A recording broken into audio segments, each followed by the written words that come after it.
Oh, shoot. Sorry about that, folks. Let me play our intro. I was trying to get something else connected.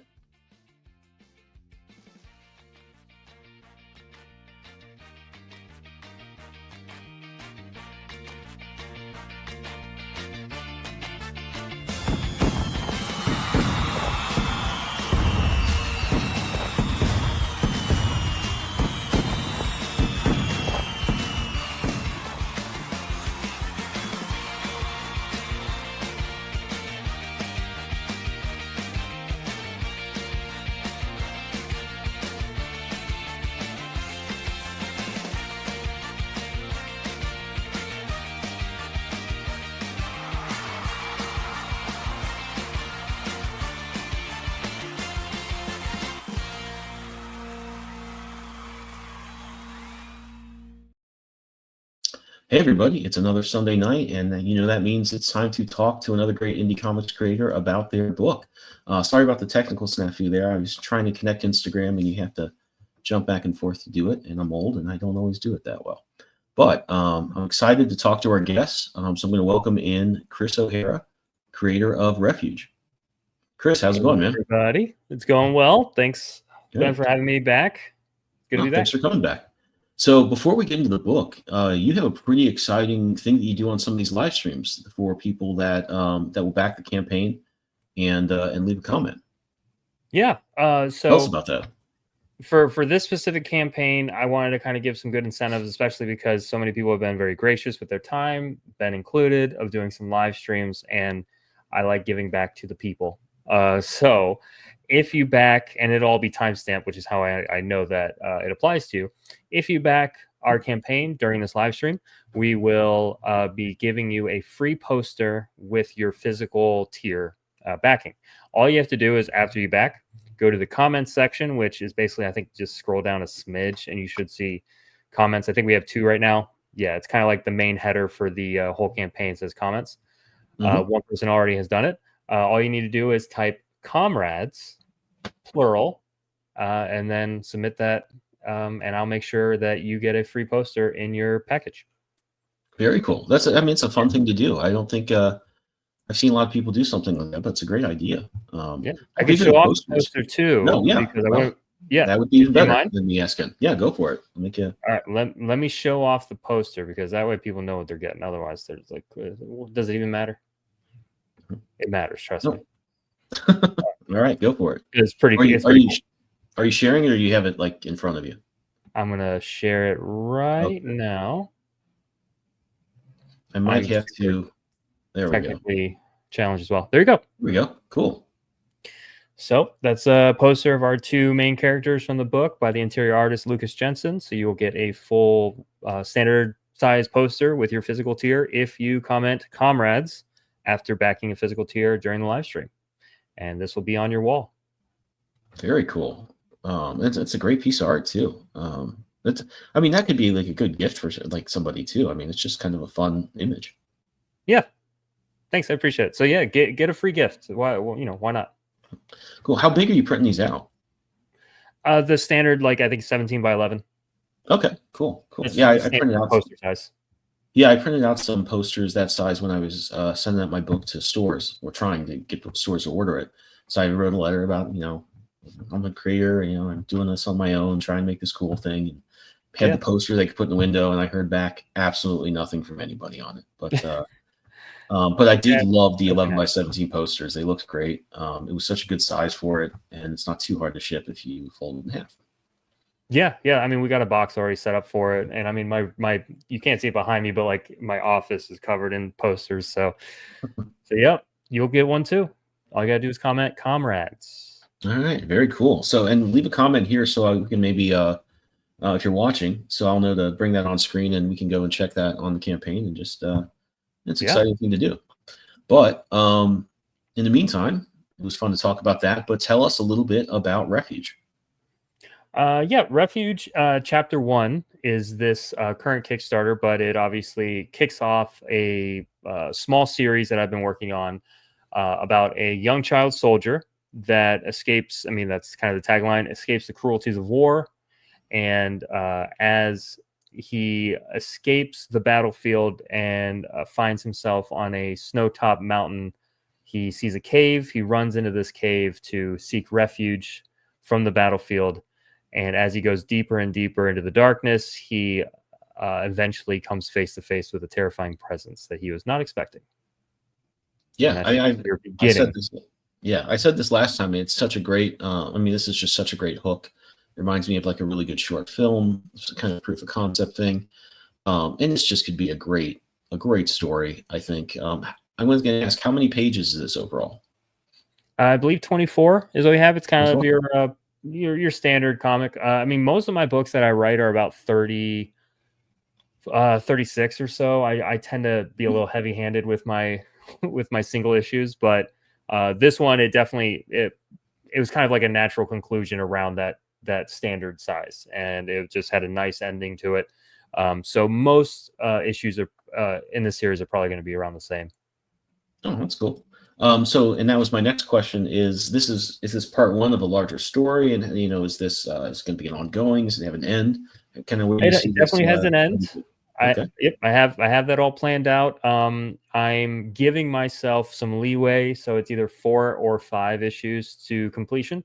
But yeah, in between 4 and 5 issues, just a nice little short story. That way we can maybe put together, a nice trade paperback by the end of it. But yeah, so I allow myself a little bit of leeway just because this is supposed to be an adventure book, and I kind of want to allow for some side quests or so whatever have you with the main through line, especially if they just feel natural and are fun to explore as I finish issue 2 or issue 3. That's typically how I write, but there's always that through line that I'm going to end up hitting for the end. So yeah, very cool. So I think we talked a lot about the art last time, and I guess I thought what was really cool about the art is not just that it looks fantastic, which it really does, but that it has such a because it is so much like like we see in children's book. It looks a little bit, has kind of a Pixar vibe to it. While you're dealing with this heavy subject matter, I think it almost makes me worry the story is going to be one of those things that's like, oh, we're going to do really cute artwork but have dark topics, or do we know that like, okay, this is dark stuff, but it's going to balance out with the the I guess not too dark sort of things. I feel like there's just a tension there. I'm struggling to articulate, but I think that was a really good choice. That makes total sense. And I mean, as the writer, I struggle with that because I chose a pretty heavy subject. I chose a civil war with a child soldier where you're following him who's basically lost everything. He's been displaced from his home. He's fleeing danger. Like there's some heavy stuff there. And to kind of allow that opening to be so heavy and then lead it into a more whimsical adventure to kind of help him escape. It's almost a metaphor. It's just an escapism for this character as well for the reader. But we're not shying away from, like PTSD style things and how that would be handled with a child or something of that nature. So like I even have written in it. So issue 2 is already written. Issue 3's mostly written. I'm kind of just like tweaking some things that I want to kind of solidify. But even in issue 3, I have where you basically come face to face with the main, antagonists. I'll put it that way, but it'll make sense obviously as it goes. But even that, I had to balance it because I was like, this is getting too scary. I was like, I think this might be too scary or too, heavy. So. But at the same time, I don't really necessarily want to shy away from that. I'm of the age where good old Disney films, everyone died. Yeah, no, people forget that stuff did get pretty dark. I mean, very dark. That really gets its hooks in. I mean, Bambi's mom has been the running joke for generations now. I mean, but, if Mufasa dying was traumatic. And without a parent dying. That's the only way you do a Disney movie. A parent has to die. So which is just if you really take it from the base value of like, well, what's the main thing about this movie? Well, the parent has to die, right? It's like, okay, well, we're already starting dark with like a really difficult thing for a child to experience. So it's allowing us to play in that realm of real world issues and like, life isn't always rainbows and lollipops. It sucks sometimes, and unfortunately, that includes for kids. So, but I do feel that we are handling it in a way to where it's palpable for kids. It allows the parents, if they're wanting to go through it with their kids. Otherwise, I do to kind of like work through it with them easily. And then also, I do quite literally mean all ages, because I'm kind of aiming for that universal appeal when it comes to ageless appeal of, like, I don't know if you've seen the movie Wild Robot. That was a phenomenal I hit. just did. That was good. Yeah. I loved it. I mean, it's a children's movie, but I loved it. It was fantastic. So I want to allow this to truly be in all ages, to where Ben would love to read it as much as my 9-year-old son, you know what I mean? Because it's good. But yeah, all that long-winded way of saying we are not necessarily shying away from, some of the dark themes, but I do think it's going to be packaged well. Yeah, I think that's I just look at the presentation of these pages. The fact that the art is so good, I think lends, I would of course say this being an artist, but when you have just good art, you kind of know the story is going to be good too.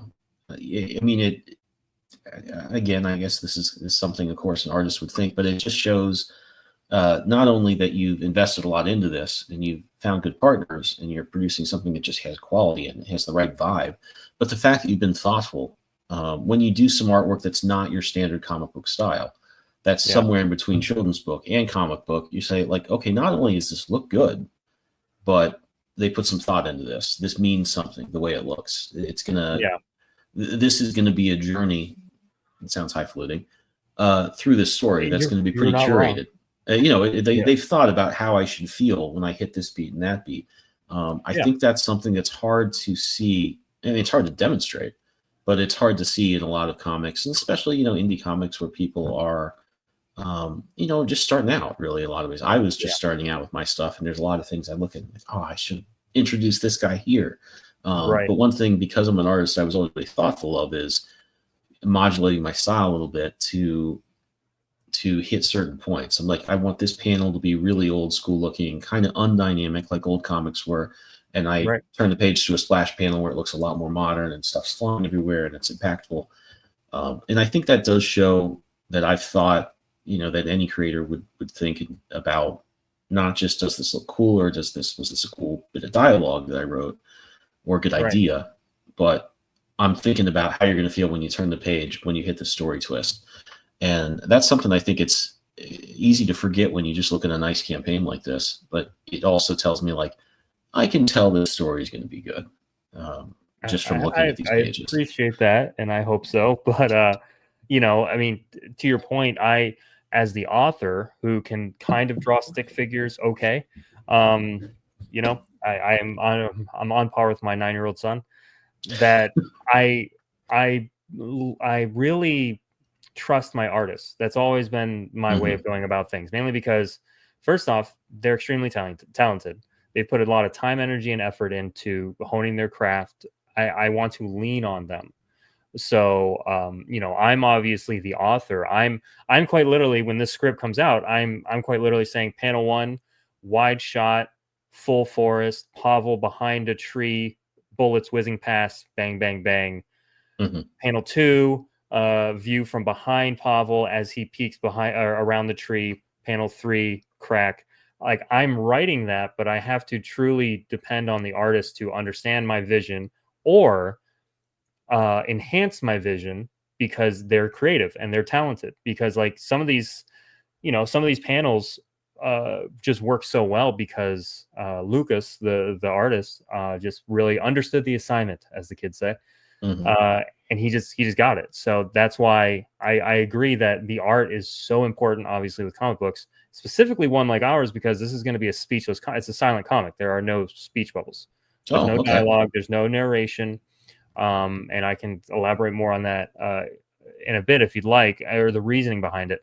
But that basically meant I had to rely on the artist. The art had to be spot on, and every single panel had to be intentional.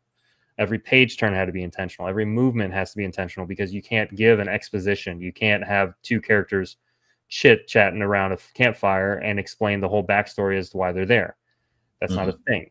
You have to show it, or at least allow the reader to be able to fill in gaps themselves based on the imagery you're presenting. So you have to rely on the artist. And as a writer, like hey, Lucas, here's my script. Let's work very collaborative together. Let's make it work. And I think we've done well. Yeah, I think you have too. I want to get into the silent comic a little bit, but I also wanted to kind of ask you about, you mentioned like, oh, well, I draw stick figures. Do you ever rough out your pages? I mean, because I almost wish every writer I've worked with, and I've worked with some ones, I'm very lucky, and most of the writers I've worked with have been very visually cognizant of what they're doing. But there's times I was doing layouts for another artist years and years ago from a script from somebody they were working for.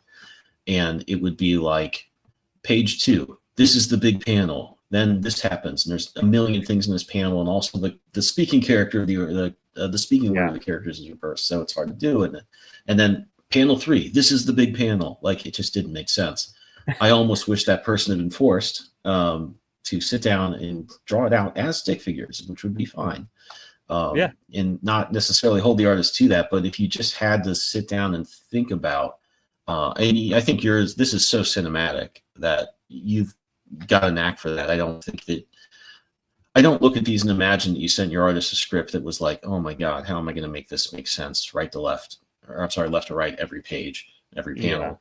It sounds like this has been pretty well thought out, but that doesn't always happen. I almost wish all writers would just sit down and draw it with stick figures and make sure, like, oh yeah, actually that word bubble has to be here, so maybe this needs to be different. For sure. Yeah. But, no, I mean, it's a good question. And you know, cinematically is kind of how a silent comic has to be told. A lot of my descriptors are very like filmography style. It's like camera angles and, third or 3/4 view and all these type of things, and zoom ins and stuff like that, where it's like, imagine this panel as a camera, because that's what we see through when we see a movie as a camera. So I'm just imagining this specific panel is one camera frame. It makes it easier for me mentally to kind of lay out the comic, because I'm visualizing it as a movie or as a motion picture, or however it would be done, on a movie, on a big screen, which I think lends itself well to a comic book. Just that's how I view it, at least. And then I typically don't lay out like that. However, there are some really funny Discord messages of some kind of god awful like scene that I drew, because sometimes, you'll get the artist going, "What? I'm confused by this specific description. What are you envisioning?" And then I just basically open up Photoshop and use I use my mouse, and I draw all my comics with my mouse, dude. No judgment. Oh, okay. Yeah. That's insane, but impressive. So I do this and it looks awful, but it is in a way to basically go like, oh, then they go, oh, the character's supposed to be here. This character's supposed to be there. That building's there. Gotcha. For this, it's funny that you're actually on this page for this conversation, because that bottom panel, it needed to be a dynamic shot, which is difficult to do, of him sliding through the snow, trying to catch some traction as he begins to run away from the gunshots while grabbing his gun. It's supposed to be a fluid motion type of panel. That's very hard to show in a comic book. It's just so, we have your motion lines on his right foot and everything like that. So you do get a sense of motion here, and it's the important part is the actual what's it called? Sorry, but like the pose. The actual pose is the important part. This is the one where the artist wasn't sure what I was talking about, and I wish I had it readily available. But I was on vacation with my family up in Pennsylvania, and he messaged me, and I was like, everybody, give me a sec. I went out in the backyard. I set up my camera, and I grabbed a cool stick that looked like a gun, and I just did that pose. I was like this. Yeah. And I sent him like 3 different ones where I'm like a little bit lower. I set the camera angle a little higher. That way, maybe that would be a better looking angle. And I just sent him like 4 of those, and I just looked just so stupid, but it's funny. And that's much better than stick figures. Trust me. So that's where that panel came from, was me giving him an actual live reference. But I'm very cognizant of that. Like you mentioned, speech bubble. Hey, there's no room for speech bubbles here. Well, you're putting so much into this panel as the writer. What kind of magic do you think this artist is going to have to do? Like, it's kind of, you know what I mean? So like and also that's why I'm very collaborative with my artists. I try and painstakingly go over every page, which I don't know how much. So far, a lot of the artists I've worked with have enjoyed it, where we will spend a lot of time on this page, one page, and make sure everything's correct, make sure the speech bubbles are good. And we do it during the sketch phase, obviously, that way it's not inked and set in stone. And then way better. Yeah, do a nightmare. You know, I'm being as efficient as possible while also being, you know, as thorough as possible, because I just want it to be good. So I love making comics. So that's a good way to approach it. I mean, there's just not enough money in indie comics right now. God willing, that'll change to be like, yeah, I'll change it, you know, later when I see it. You know, like that's not really being a good collaborator in most cases. And I think that especially when you look at the visual logistics and the way you guys, the fact that even you're willing, and most of the art writers I've worked with have been like this when I've had a question or it's like, hey, this doesn't like totally vibe, that you're just willing to be like, okay, I have a vision for this. I do have an idea. I will convey it to you. I won't just say, a lot of times what people do when working on storyboards or things like that, will just kind of send back some like fluff answer to indicate they didn't really know what they wanted, but they want me to keep doing stuff until they feel happy. These are generally unhappy people. They never feel unhappy. They never feel happy. So it's hard to do. But you know, and I find that more in the business world than I do in comics. But that's something I think that people that are being earnest collaborators are very like, oh yeah, dude, let me take a picture. Let me do a sketch. I'll get that to you. Or if I, you know, like, hey, what if we do this? Like, oh, that's a great idea. Go for it. Or that, but like do this other thing. I think there's always a good back and forth here that needs to exist with stuff like this. 9 times out of 10, if the artist has an idea, I listen to it, and well, 10 out of 10, I listen to it, but 9 times out of 10, we go with his idea or their idea, whoever, because the artists I've been so blessed to work with are just very talented, and they have a good vision. They have a good understanding of storytelling. They have a good understanding of composition and everything that is involved with telling a story on a single page with still images. So if you know, sometimes we have something with my other artists on Artificial just called the Rule of Cool. We originally called it the Rule of Gabriel, or Gabriel's Law, because his name's Gabriel Fonseca, the artist. But we changed it to just the Rule of Cool, where if we weren't really sure what to do with a panel, or like we weren't vibing on, you know what I mean? It's like, you know, there's a disconnect between what I'm trying to think of and what you're visualizing. I kind of just say, hey, just feel free to have fun with this panel.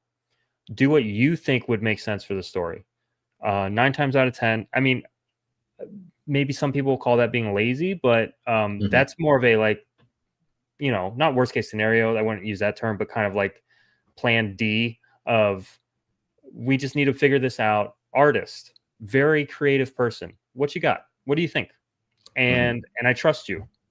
And there are so many instances where I honestly give a lot of props to Gabriel for Artificial being as good as, I mean, I personally think it is. And it's because there's a handful of things where I had to rewrite a couple pages, all because he had a really cool idea for one page. And I'm like, well, yeah, let's do it. And I mean, I love that idea. That's awesome. It's better than my idea. Let's do it. I need to go rewrite some pages now, but it's really cool. So the Rule of Cool is something I live by typically, as long as it makes sense, obviously.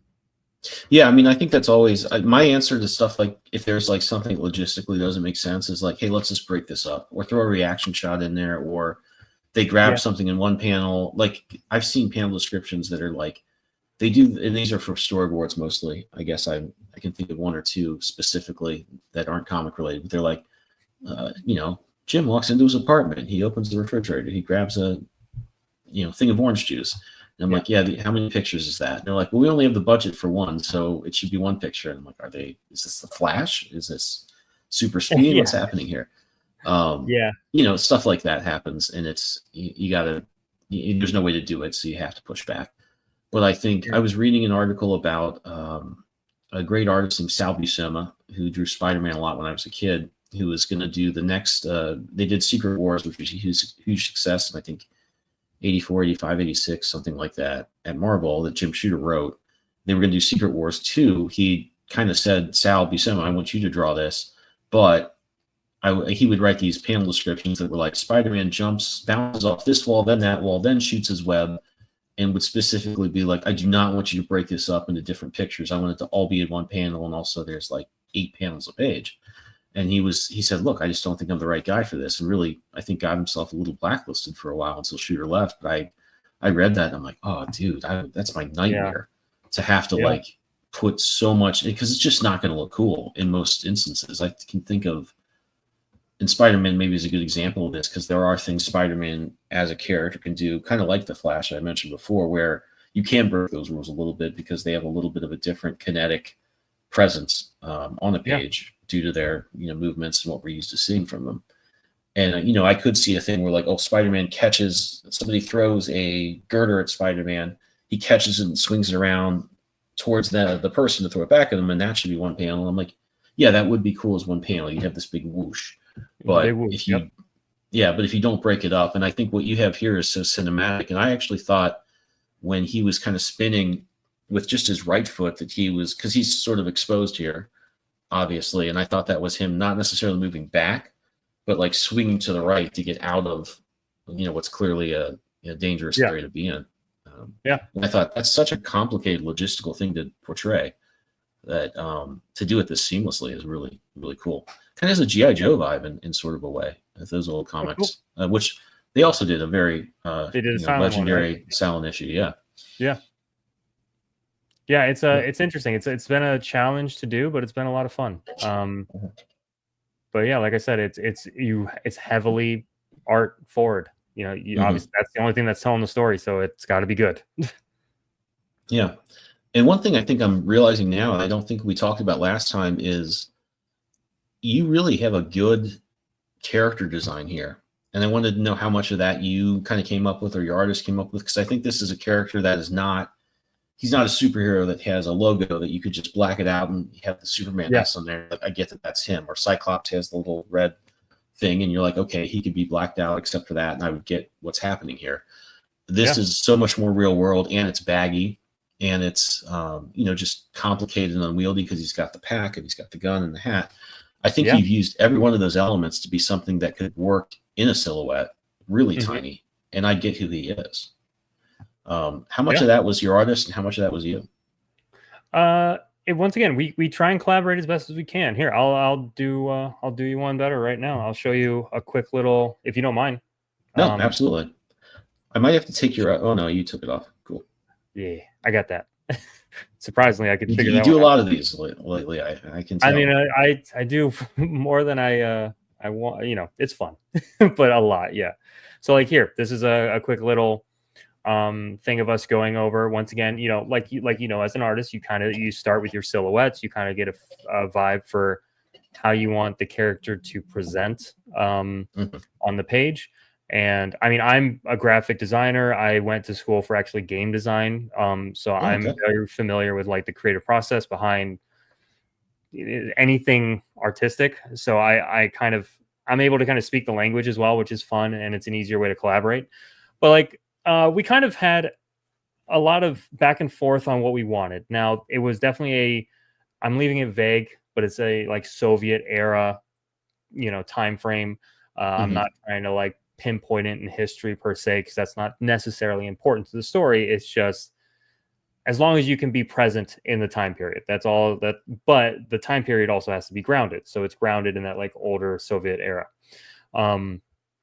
Anyway, all that's it. So that gave us a jumping off point for clothes. It gave us a jumping off point for, I gave some references to like my favorite stuff, Calvin and Hobbes. The one in between the two with the pointing like the arrows, it kind of reminds me of the old cartoon Doug. I don't know if you remember that. Oh my gosh, it does look like Doug. Doug is a child soldier. That's gonna haunt me. Sorry. So we take, as a writer, I have to take inspiration honestly from just other inputs that I've experienced. So other TV shows or movies or books or whatever. So, but as you can tell, I said, do your best. And this is where Lucas is just a gem to work with. He did this in an afternoon. shot me back so many decent way. He kind of stopped after a while, and he said, explore the silhouettes if you want. If you're like, you know what, that last silhouette is really what I'm looking for, let's fill that out. He's like, I will. Otherwise, I kind of just gave you like a nice little smorgasbord of stuff to choose from. And so that was obviously a pleasure. It's great to work with an artist that's invested and is enjoying the project as much as you are as the creator. But yeah, I just said, I like the one, the middle one at the top. That's why I put an arrow there. And then the far right one with the arrow. So what you see of Pavel is basically a merging of those two. And then you have Pavel. And we did the same thing with the, I call him the Beast because, we don't really want to present any type of name for him or anything. I'll show you that real fast because it's similar. But this is just because our artist is so amazing. Oh, cool. This is so cool to see, man. Thank you for sharing this. Of course. Well, I mean, I don't think a lot of people appreciate it as much as artists do. So that's why I was like, okay, I think you might like this. So yeah, this is the kind of stuff you're going to get on the digital deluxe edition of the Kickstarter. And the digital deluxe also comes with every physical tier, but you'll get a bunch of concept art, a bunch of stuff. But yeah, so this is one of those ones where, he gave us some really good ideas. Honestly, the one we really were leaning towards is the one smack dab in the middle, before the blank silhouette. That's the one we were originally going to go for. But then there was something about the top middle, which is what we ended up going with, that I really liked because it set itself apart more. The middle one was too where the wild things are. It was too reminiscent of something already done. I agree. Top right was too Dr. Seuss. This is the I have trouble envisioning that one working. Although he's interesting, he's intriguing. Yeah, so that's where we went with, and we also wanted it to be a mirror of Pavel. So if you notice, they both have a scar. They're both tattered. And we also, I gave Lucas some ideas of how the story's going to go. Like, there's going to be a moment where Lucas or Pavel is riding on top of the beast, and so that needs to make sense. You know what I mean? So, and then there's also things where they need to just be sitting by a fire. And then we just kind of like here. I'll do one more. No, an easy one, man. Love to see this stuff. All right, I'll do 7 more. I'm just kidding. I only have one more. All right. So this is where I think this is not just as an artist, but I think this is such an important part of putting together your book and figuring out what's going to work in your story. That's awesome to see. Yeah, I agree with you in the point that I do wish some of these projects, and I'm not trying to set myself apart as like someone who does more work than other creators, but I do wish that some of these projects that you can just tell, and there's some that I back and I look at and I'm like, there's so much love in this and passion involved. And, it's barely making goal, if that. I'm like, that's such a bummer because I can see it. You know what I mean? You can see the energy and effort put in. Anyway. So like, yeah, this was one where when we finally landed on that top one, we're like, all right, let's mess around with color design. We moved a little bit away from that color. We made it a little more orange, but I said, let's give this beast. I basically said, hey, Lucas, emote. Let's see some emotion. I need to see some range. I was like, this is going to be a silent comic. This thing can't talk. How is it going to come across when it's mad, when it's angry, when it's confused, when it's scared, when it's threatened? And so he gave me this, which is awesome. This is just an artist being amazing. This is why I love Lucas. And it kind of solidified the idea of, okay, I like this one. I like the middle one. We're going with the middle one. Yeah, no, that one worked. And this is the stuff I really am in awe of because I could do this. It would take me all day. There are people that do this type of work all the time and just probably, it would be tough for me to keep it consistent. It would be tough for me to do the acting and keep the icon of it where it needs to be, and I can tell that he does this really well.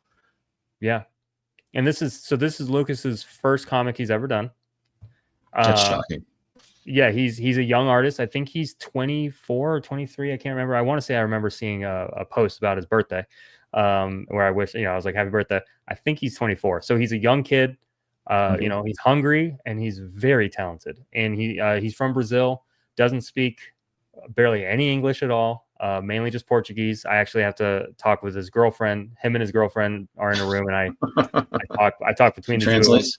Okay. Yeah. So imagine all of that as hurdles, and then we're still You still get this in a way, which is. So I'm very proud of how it's coming. Yeah. Yeah. But that's just me trusting. No, that's good. That's awesome stuff. I'm going to take a quick break here and play a couple messages, and we'll get back into it. Click that mouse and warp into All Ages of Geek's website, your ultimate portal to everything geek culture. Here you'll find articles that speak your language, from the latest anime buzz to the coolest tech trends. Our mission? To celebrate geekdom in all its glory. Whether you're a gamer, a comic enthusiast, a 90s kid, or an anime aficionado, we've got something for you. Dive deep into them with All Ages of Geek.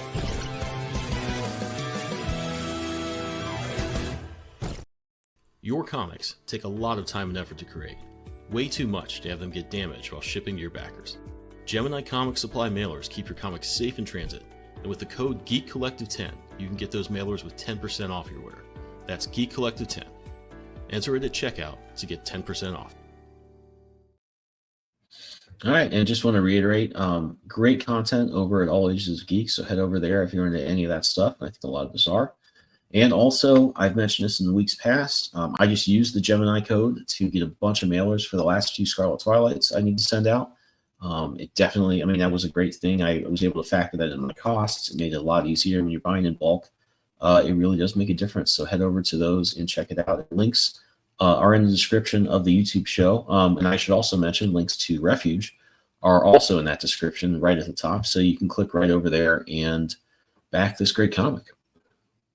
Yeah, appreciate it. And then while we're at it, might as well, we're back into the middle. If you back this campaign during the live stream that's currently going on right now, make sure to comment comrades, plural, to get yourself a free poster with your physical tier. Comrades under the comments section. You just got to make sure you back it though during the live stream.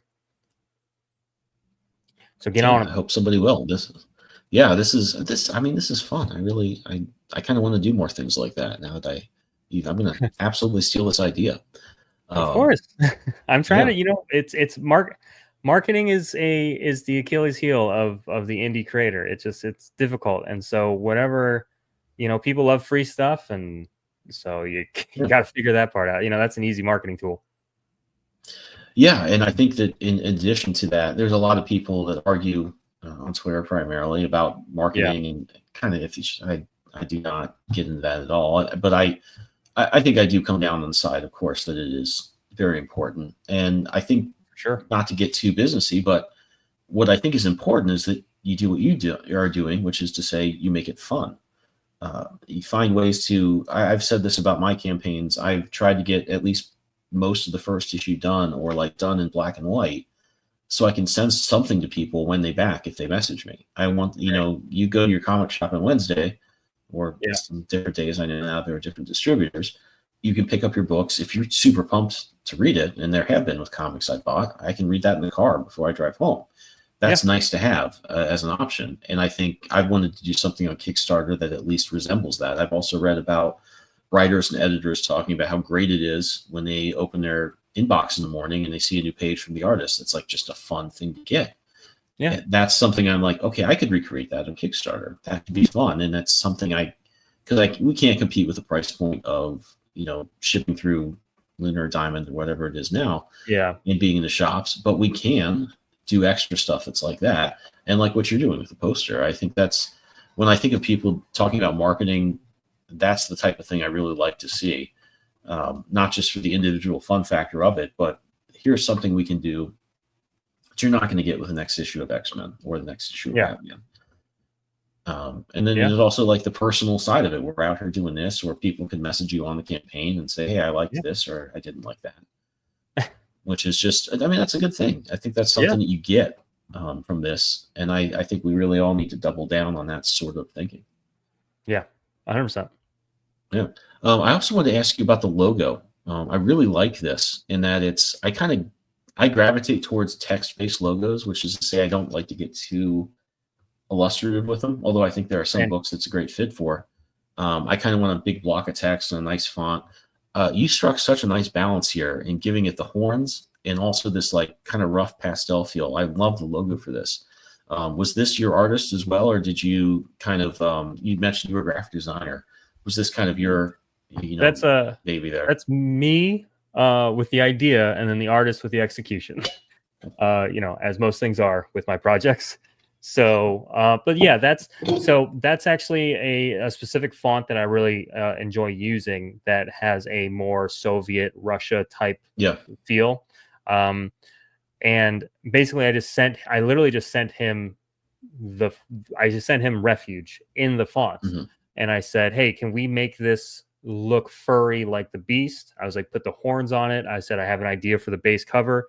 We're going to have the eyes glowing behind Pavel. The horns will technically be placed where the horns would be if the monster was there or the beast was there on the logo. So yeah, all this is kind of thought of because I like, this is fun. This creative, this part of it. I'm a huge fan of cover art.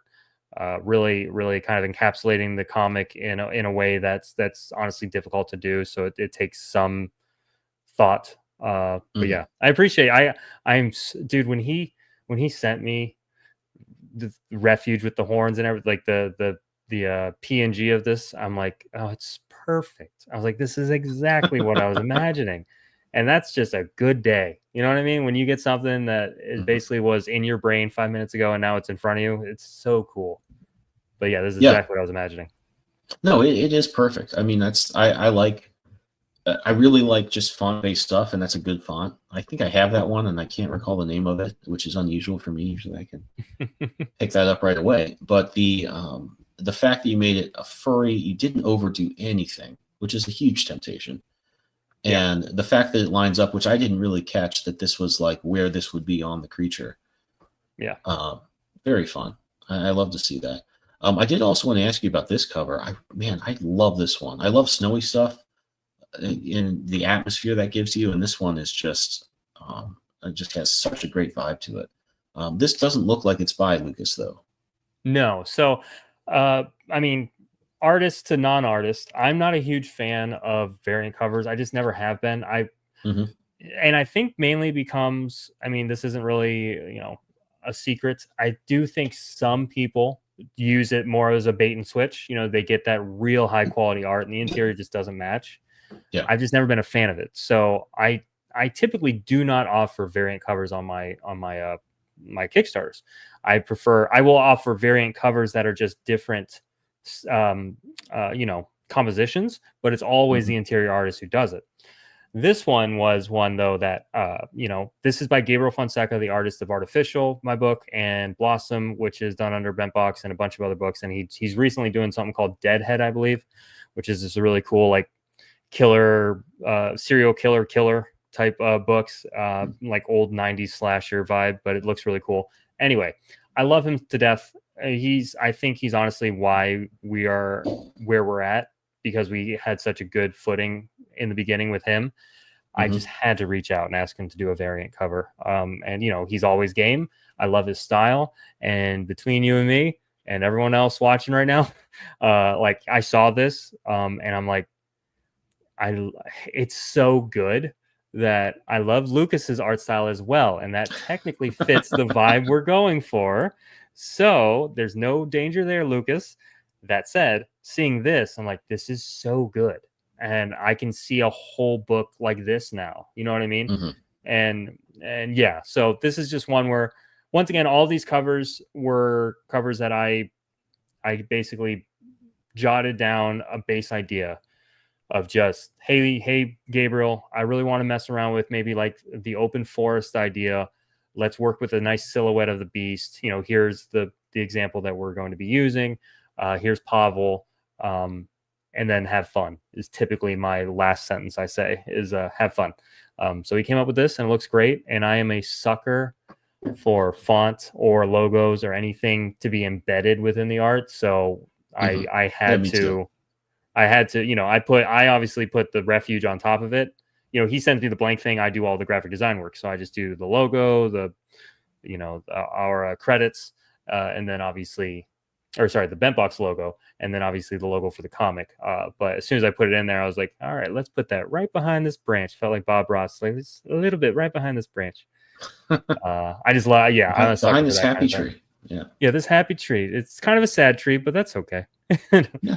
It's happy in the snow. No, it just has, I mean, it's got what I like about this as a variant cover is the character it's not off model, but he's a little different. And I would think of, when you'd see, gosh, like in even the 50s or 60s, you look at old trading card art of like Superman or Batman, and they're just like not right or something. Yeah. I'm like, I always thought that was cool. I always liked that. I'm like, okay, this is just like a slight different view of this. Or when they ever have like British comics artists draw superheroes and they just don't like quite get style. It's a little bit off. They think it's dumb, like, and that's cool. Like, there's something about, they can't resist making it look a little bit silly that the guy would dress up in tights and do this. And I've always, like, in spite of that, appreciated it. I just thought it was funny and just a little bit askew, enough to make it interesting. Not that this is the same thing, but it's a little different. He looks a little older. The colors are, it's Pavel though. Like it's still like, oh, that's the main character. As long as that hits, then you can kind of have fun with it and play a bit. And no, I really like that stuff. And then this one is great too. Tell us about this one. Yeah, so this is by an artist named Brian Middleton. He's based out of Ohio. He's actually one of the only US based artists I've worked with, which is funny just because I just am drawn to these more unique styles. No offense to the traditional style that we get with comic books in the US, but Brazil, one in Portugal, Chile, I'm working with a guy now. So there's just so many, South Africa, I'm working with a guy. They just have different styles. And I just find myself attracted to that because it's out of the norm. Well, this guy it was a funny story. It was more of a like kismet situation of, I was in a local comic book shop up in my hometown in Pennsylvania on that same vacation, by the way, where I was acting like an idiot with the stick and in the backyard. I found a local comic book shop that just opened. That wasn't there the last time I was up there. So I was like, oh, I got to stop in and say hi. Mentioned that I make comics, had a nice conversation with the guy. And he goes, oh, do you know Brian Middleton? I said, I mean, no, sorry. But apparently he was a good friend of the comic book shop owner. And he's just a cartoonist. He's just a cartoonist based out of Ohio. And he gave me his information. I looked him up on Instagram like that night. And his style is very Calvin and Hobbes. I'm a huge Calvin and Hobbes fan. I grew up on it. I have all of the books somewhere in my house. Don't know where. I think it's probably in my son's room. But I have all the books. So, spoiler alert for the preview pages, kind of implying this menacing figure that's going to literally engulf and eat Pavel. We are definitely going for, I think you can kind of understand that that's just the hook. And we're going for a more Calvin and Hobbes style journey of this adventure. So seeing his style, I was like, oh, this is perfect. I need to have him do a variant cover. And so this one honestly took a lot of time to figure out the framing because we had like Pavel riding on the back. And I was like, no, that's not appropriate for chapter 1. It's just not appropriate. Maybe chapter 3. You're kind of keeping the mystery going at this point, and not necessarily the fun and games. Hasn't this worked out well? Part of it. Yeah. So that was a challenge here because his style lends itself to that Calvin and Hobbes jovial vibe. And so it was definitely all right, well, we really need to workshop this variant cover. So this cover took the most amount of concept work and back and forth and figuring out. We had so many versions of it. And then we eventually landed on this. And I'm very happy with how it turned out. No, I like the tone of the face because it is, I mean, obviously this is a situation where, you're in danger. It's mortal danger. There's a beast trying to eat you. But his expression is not horrified or his life flashing before his eyes. It's like, oh, I did bring my homework and the teacher figured it out or something, like I'm in trouble, but like I'm in trouble. It's not going to be. It's more of like an uh-oh type face. Yeah. No, and I mean it's perfect. It's good stuff there. I love his style. I like these from Ohio too. I'm from Ohio. I'm definitely going to use him more. Like I do plan. I have a flashback sequence that does. That's kind of one of your main ways to use a silent comic to tell some of the narrative that you need to tell. There's going to be like a dream sequence and a flashback sequence at some point. And I'm considering using him for that whole sequence. That way it completely takes you out of the other art and it allows this slightly different style. How you see yourself is a little different, playing around with that idea. But that's mainly just because I love this guy's style and I want to use it in some way and it would fit the story. So Yeah, I think that would be effective. It would be really cool. Yeah. So I was going to ask, given that this is a silent issue, did you look at other silent issue comics like the old G.I. Joe or any of that, or did you just kind of run with it? I just kind of ran with it. So John Shell, my former co-partner in Bentbox, he right now just works more as a like a published author under Bentbox. Mhm. But he made something called Blossom, which was a silent comic. Mhm. I love what he did with that. He mentioned it was a bit of a challenge. You really have to figure out. It's just a different part of your brain to write that type of thing. Mhm. So I wanted to just give it a shot. So no, I didn't study anything other than I saw his book and I thought it was very well done. It went well. And honestly, the main reason why, and this would be something that we can elaborate on further at the very bottom of the campaign page, is the main reason is I plan on using this as part of our Comics for a Cause initiative, which gives a portion of the proceeds to different charities and nonprofits. And we chose a refugee program. Yeah, if you want, you can go. That's all the way at the bottom. CFAC. So Comics for a Cause. This is going to be joining that to go towards World Vision. So after the campaign funds, which obviously it's going to fund because everyone out there right now is going to back it immediately, along with our 250 followers. The 10 cents of every purchase will then go towards the World Vision Foundation. This helps children all around the world that have been displaced due to conflicts in other countries or various other reasons. But this is a way to set our company, Bentbox, the brand, apart from, you kind of alluded to it earlier. The indie scene is just, infested with drama. I like to use the word infested because that's kind of what it is. It kind of breeds more drama. And we just didn't want to be involved with that. We rather be known for doing something positive in the indie space. So we came up with this, Comics for a Cause. So 10 cents goes to World Vision. Very excited about that. Love what they're doing there. And that was one of the other reasons why we went with the silent comic, because that in itself is built in a lower barrier to entry. And by that, I mean a child in Africa, a child in Ukraine, a child in China, anywhere, or America that has been displaced from maybe one of those war-torn countries. They can pick up this book and read it and experience it the same way you and I could without a language barrier. So that was one of my driving factors for making it a silent comic, is allowing it to be something to where if I can get further with World Vision on it and just tell them, I'd really like this to be a part of your vision.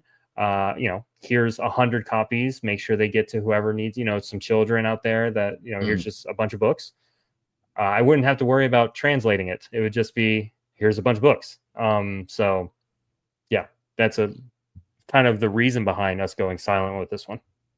Oh, that's a great reason. I mean, there are so many just, I think, quality reasons. I've everything that you read about as an artist is like, you should be able to tell from your art what the story is, even if you couldn't read the dialogue. And that's true, just as a fundamental thing. But to take that a little further and attach it to like, well, here's also why we did that, is a great thing. And obviously a fantastic cause. So I guess to reiterate, you've got some pretty good goals here. I mean, go to your add-ons, some stickers, the posters we've talked about a little bit, in addition to the poster that you can get if you back now, coloring book, all sorts of fun stuff here, and stretch goals, which I think we are waiting to see if that happens. Yeah, I mean, so so we've made a whole like thing about it. Like there's, as we get closer to 5,000, there will be little snow, footprints in the snow that leads up to it. We have 2 different images, so the bag will be opened once we hit 5,000. We have like a little opening, and then we'll have the description for what you unlocked. So I'm very excited about getting there. Just being an honest person, I'm not worried about getting there. I don't know if we're going to. It'd be a really cool thing to be worried about, but I'm just not. So maybe prove me wrong, everybody. That'd be cool, because we have some really cool stretch goals in mind, and one that I was on the fence of whether or not I wanted it to be a secret stretch goal, because most stretch goals are like, okay, you unlock one and then you reveal the next one and then you have the incentive. I kind of want to just give away the 8K one because, correct me if I'm wrong, feel free to say maybe you have seen it before, but I don't think it's been done before.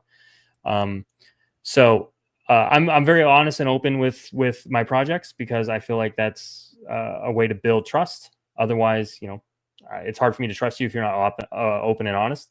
So it cost me, the writer, about $3,500 to make each issue, based on me paying the artist as much as he needs to be paid. I just go off whatever he quotes.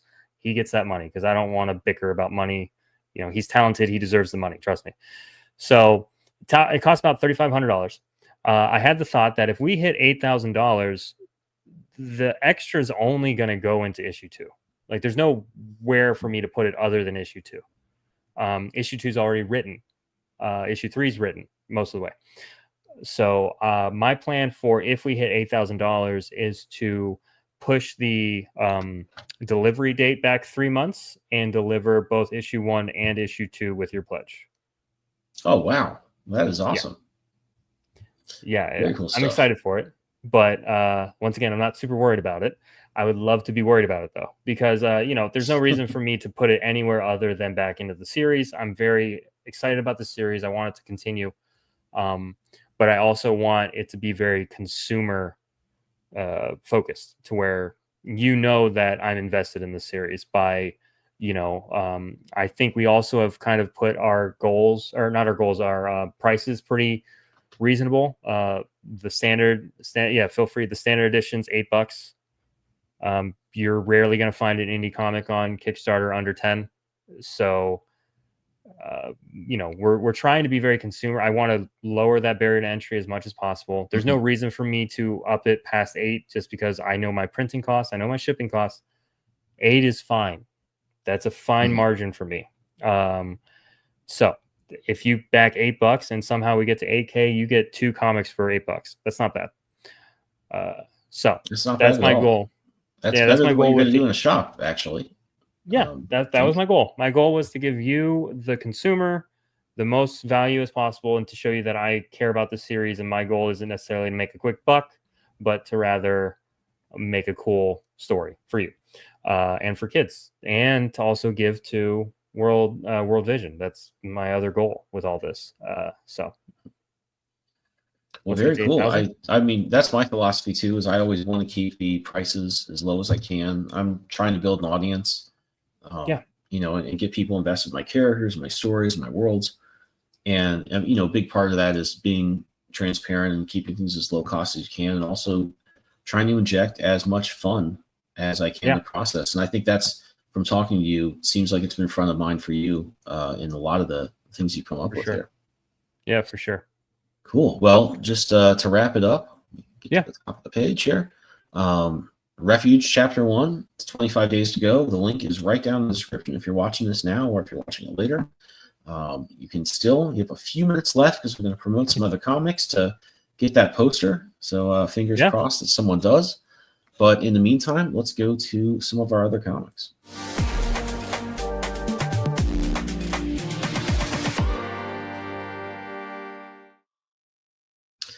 First one on the cover is Angel Hunter Volume 1, The Fall of Odessa. This one is going to be a really cool comic. It's a manga that's just got a very cool premise. It's humanity being kicked out of the Garden of Eden and suddenly having to contend for themselves in a world that's just dominated by more powerful forces, angels, demons. It's a scary world. We have some great characters that are going to step up and do their thing. This one is just really intriguing and should be launching pretty soon. Next one I want to talk about is Interstellar Dust, by our friend DJ Hudson. All the other stuff he's done, he does great sci-fi. Sorry, take this a look. Does some great sci-fi comics, great superhero comics, but he has a great eye for art. Great eye, great story. Just creates good characters and good worlds. So this is really exciting to see all these other issues collected. The next one I want to bring up. Take a second here. Somehow did not load before. Is let that load. My book, which is We Are All Twilight Global Crisis Part 1. I'm just finishing out the Countdown on the Global Crisis, which is the lead into this series.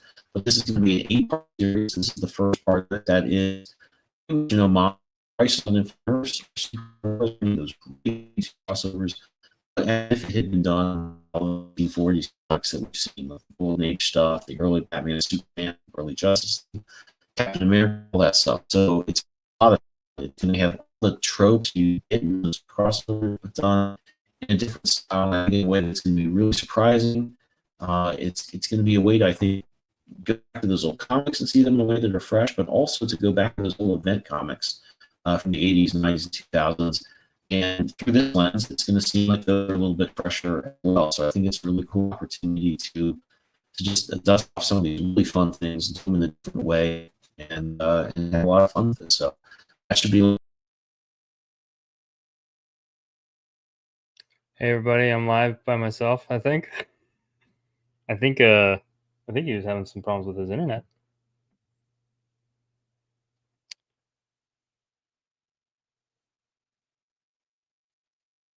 I was going to take over. I was just going to do the whole show. Maybe I'll keep doing it.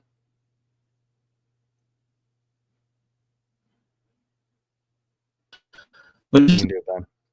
this is by Joey Galvez and Alan Dunford. Joey, the brainchild, he had a great idea for a supernatural horror comic.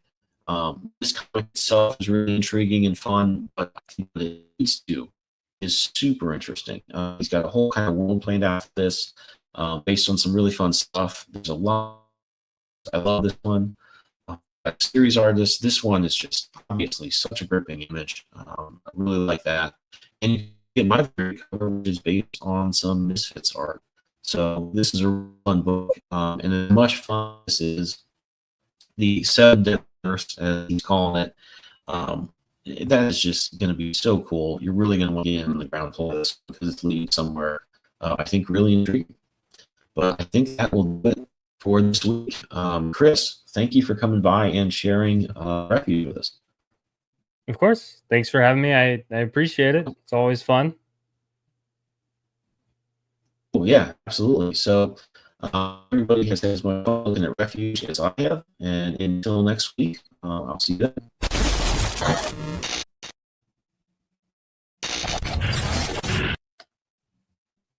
thought it was not.